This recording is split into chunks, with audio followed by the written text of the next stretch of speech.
Amid strained ties, the Maldives President Muizu seeks debt relief from India, has called India its closest ally, and he further claimed that he has not taken any action nor made any statements that may strain the relationship between the two countries. और public जो है वो गालियां दे रही है बुरी तरह से मुझू को, और तो मुझू जो है वो कल स्टेटमेंट देता है कि भारत तो हमारा जो है वो सबसे नजदीकी एलआई है, दोस्त है हमारा।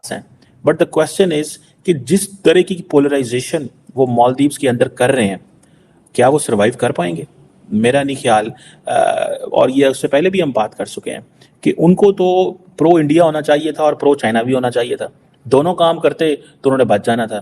सिचुएशन मैं आपको बताता हूँ, मालदीव्स को भारत को देने कोई $400 मिलियन, ठीक है। बाय द एंड ऑफ 2023 इनको भारत को देने थे, तो अभी थोड़ा ऑलरेडी लेट टाइप हो रहा है, ठीक है। उसके बाद ऑब्वियसली अब ये बात तो कर नहीं सकता था, इंडिया आउट, ये आउट। मोदी साहब से मिला होगा, मोदी साहब को बोला होगा सर थोड़ा देर से देता हूँ, ठीक है, okay, no problem, that would have been said at that time.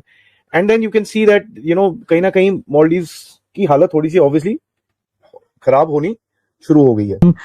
Maldives की मदद करेंगे, हम ऐसा नहीं होने देंगे। चाइना ने ऐसी कोई बात नहीं की। उन्होंने कहा है कि जरा फराख दिली का मुजाहरा कीजिए, बड़े दिल का, बड़े दिमाग का मुजाहरा कीजिए, ऐसी कोई बात नहीं है।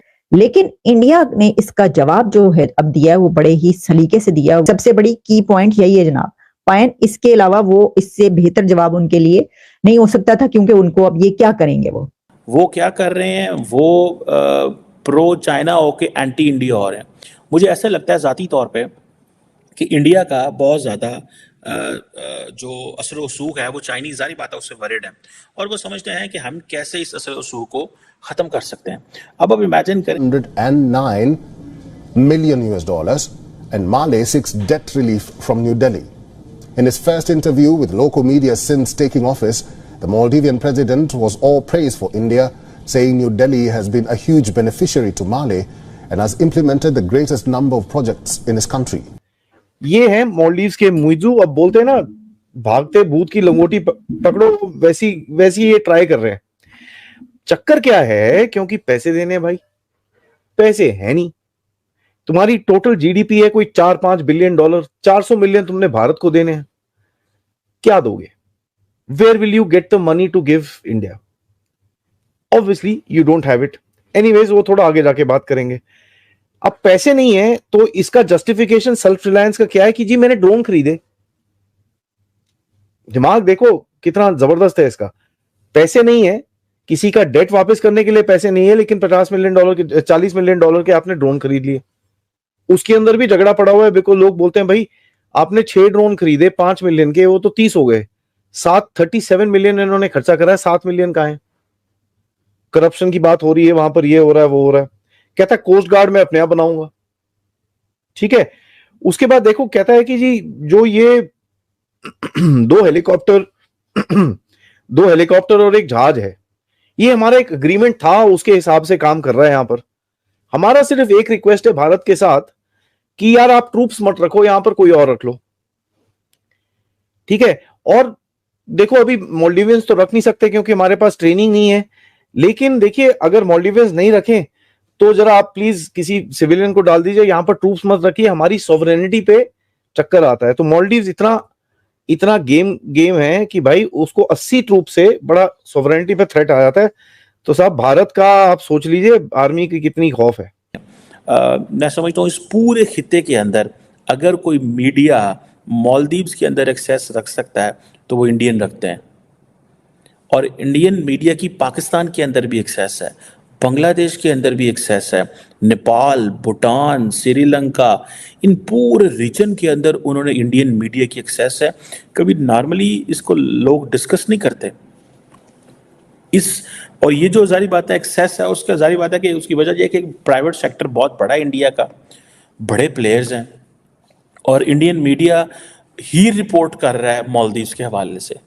मेरा ख्याल है कि अगर किसी ने मालदीव्स के बारे में जानना है तो आपको इंडियन मीडिया को कंसल्ट करना पड़ेगा, अदरवाइज आप मालदीव्स के बारे में कंसल्ट नहीं कर सकते, आपको पता ही नहीं चलेगा कि मालदीव्स में क्या हो रहा है। ये इंडियन मीडिया ही आपको बताएगा।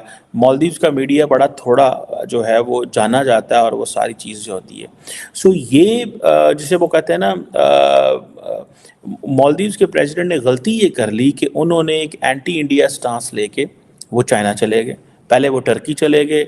देखिए, आपने कोई भी जो फैसला करना होता है ना, that should be in the best interest of the people of the country, that should not be popular.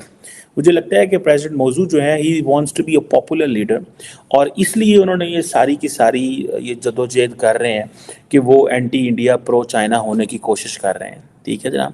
अब इन्होंने प्रो चाइना हुए, उसकी वजह से मैं ये ज़ाती तौर पे समझ सकता हूँ कि इंडिया का जितना असर व सूख और इन्फ्लुएंस मालदीव्स के अंदर है, कोई बैद नहीं है कि इंडिया जो है वो प्रेसिडेंट मौजू को रिमूव करवा दे।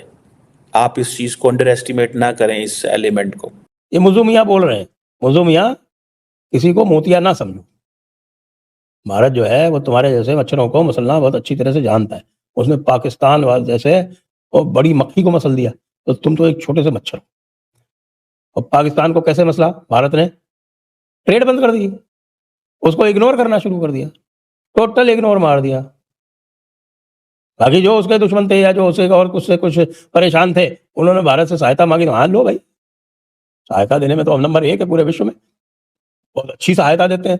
अगर लोन भी देते हैं तो बहुत सस्ते दामों पे देते हैं। हमारा कोई उद्देश्य आपको गुलाम बनाने का नहीं है, कि चीन का उद्देश्य है कि आप पूरे के पूरे अर्थव्यवस्था को गुलाम बना लिया जाए, ऐसा हमारा कोई उद्देश्य होता नहीं। तो इसलिए लोग हमसे जनरली प्रसन्न रहते हैं, लेकिन कई बार उनको लगता है कि अच्छा, मुसलमान देशों को लगता है इस्लाम सुपीरियर है, ये मुशरिकीन है, और ये हमसे जो है वो गिरे पड़े हैं, इनके ऊपर हमारे आका ने हुक्म दिया था कि इनको जो है हमें बहुत सख्ती दिखानी है। तो वो कभी कभी आ जाते हैं उसके, लेकिन बाद में समझ में आता है कि भैया वो 1400 साल वाले पुराने जमाने गए, अरबों को तो समझ में आ गया, ये जो कन्वर्ट है इनको समझ में नहीं आया। मुज्जू वाले भी कन्वर्ट है सारे। अब मुज्जू जी कह रहे हैं कि 490 मिलियन हमारा जो डॉलर का जो लोन है उसमें कंसेशन कर दीजिए हुजूर।